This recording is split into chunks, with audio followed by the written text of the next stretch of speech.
दूसरा सवाल ये था कि अगर किसी ने अकीका नहीं किया तो वो क्या गुनाहगार होगा? नबी पाक सल्लल्लाहु ताला वसल्लम ने भी ऐलान नबुव्वत फरमाने के बाद अपना अकीका फरमाया। अऊज़ु बिल्लाहि मिनश शैतानिर रजीम, बिस्मिल्लाहिर रहमानिर रहीम, अल्लाहुम्मा सल्लि अला सय्यिदिना व मौलाना मुहम्मदिन व इतरातिही बिअददि कुल्लि मालूमिन लक।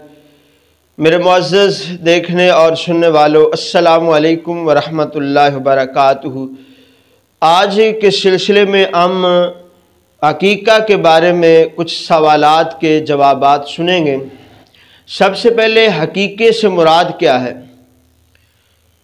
तो हकीके से मुराद ये है, इसका शरई मतलब ये है कि बच्चा या बच्ची के पैदा होने पर बतौर शुक्राना के जानवर को ज़बह करना, इसको अकीका कहा जाता है।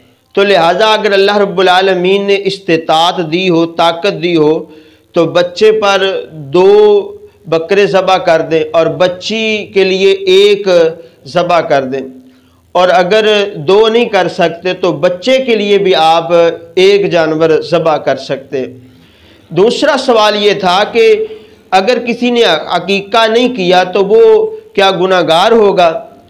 तो इसका जवाब ये है कि अकीका करना कोई फ़र्ज़ या वाजिब नहीं है, बल्कि सुन्नत मुस्तहब्बा है।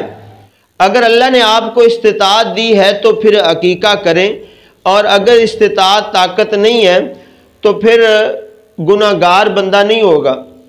किसी गरीब को आप मजबूर नहीं कर सकते कि वो लाजमी अकीका करे और अकीका के लिए फिर वो सूदी कर्ज ले। हाँ, अकीका के जो सवाब है उससे ज़रूर महरूम होगा, लेकिन गुनाहगार नहीं होगा।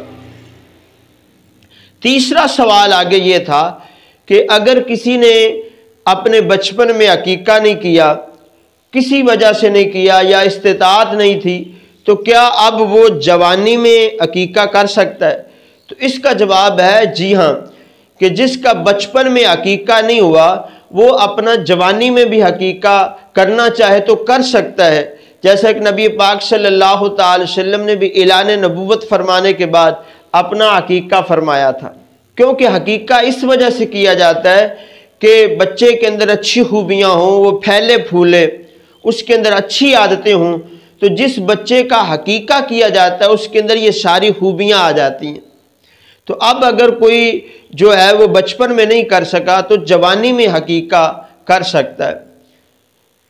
अब इसके बाद एक और सवाल है कि जिस बच्चे का हकीका नहीं हुआ तो क्या वो क़यामत वाले दिन अपने वालिदैन की शफाअत करेगा? तो इसका जवाब आप इस तरह सुनिए। उसके लिए 2 सूरतें हैं। पहली सूरत तो ये है कि बच्चे ने हकीके का वक़्त नहीं पाया। जैसे सुन्नत यह है कि 7वें दिन हकीका किया जाए। अब अगर कोई बच्चा 7वें दिन से पहले फौत हो जाता है या उसके वालिदैन को इस्तिताअत नहीं थी, वो ताकत नहीं रखते थे हकीका करने की, तो इस सूरत में फिर बच्चा जो है वो वालिदैन की शफाअत करेगा। और अगर 7वें दिन से ज़्यादा गुजर गया है और 7 दिन जो है वो उसने ताकत होने के बावजूद बच्चे का हकीका नहीं किया, तो खुदा न खास्ता फिर बच्चा फौत हो गया है, तो इस सूरत में अपने वालिदैन की शफाअत नहीं करेगा। इसी तरह एक और मसला है कि बच्चे का जो हकीका करना, उसके जानवर की उम्र कितनी होनी चाहिए? तो उसकी जानवर की उम्र वही है जो कुर्बानी के जानवर की है। जैसे हम कुर्बानी के जानवर ख़रीदते हैं कि बकरा बकरी उसके साल उम्र होनी चाहिए, तो इसी तरह जब बच्चे का हम हकीका करेंगे तो उसकी उम्र भी बकरे या छतरे की साल होनी चाहिए।